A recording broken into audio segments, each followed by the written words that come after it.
I'm a personal shopper. I hate this job, actually. I spend my days doing bullshit that doesn't interest me and it keeps me from what does. It's driving me fucking crazy. You should come here. Bonjour Kristen. Bonjour. Pour la deuxième fois, vous venez accompagner un film d'Olivier Assayas à Cannes. Vous jouez le rôle d'une jeune américaine qui vit à Paris, qui est personal shoppeuse, c'est-à-dire qu'elle s'occupe du stylisme d'une star et parallèlement, elle a des talents de médium et elle essaye de rentrer en contact avec son frère qui est récemment décédé. Lorsqu'Olivier Assayas vous a dit « j'ai écrit ce rôle pour toi », quelle a été votre réaction? J'étais terrifiée à l'idée de ne pas aimer le scénario, parce que j'aime beaucoup Olivier Assayas. L'idée qu'il m'écrive un rôle et que je ne puisse pas le jouer, c'était effrayant. Je l'ai lu, et page après page, j'étais soulagée de ne pas avoir à lui dire que ça n'était pas en moi.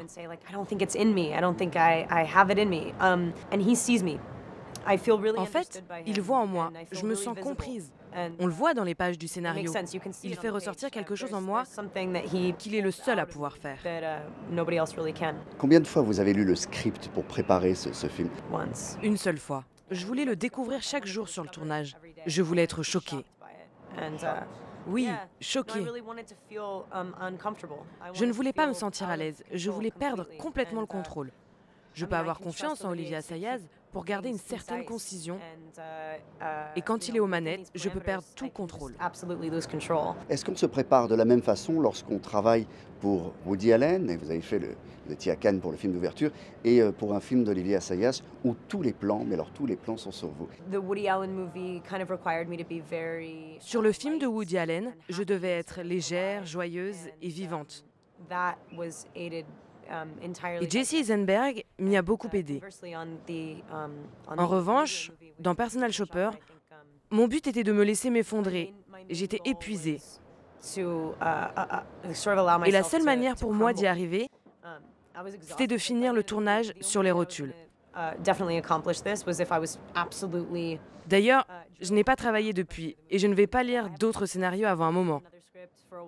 J'ai besoin de faire une pause. Vous pensez que vous pouvez continuer à travailler sur des grandes productions à Hollywood? Vraiment, je l'espère. Les blockbusters permettent de toucher un public large et ça me plaît. Vous savez, c'est super cool de pouvoir toucher autant de gens. C'est ce qu'on essaie tous de faire, de partager et de se rapprocher du public. Et je pense qu'on peut le faire avec un blockbuster. Il faut juste travailler davantage. Il ne faut pas mettre la charrue avant les bœufs et penser aux recettes qu'on va amasser. Il ne faut pas penser à ça comme si c'était important. Mais en même temps, c'est dur de produire un gros film sans les investissements qui vont avec. Le business, ça complique vraiment les choses. Mais je pense que c'est possible de faire des blockbusters qui soient des bons films. On appelle ça le prix de l'indépendance. Merci beaucoup, Kristen. Et je rappelle que Personal Shopper, on pourra le découvrir dans les salles le 19 octobre prochain en France. Merci. Merci.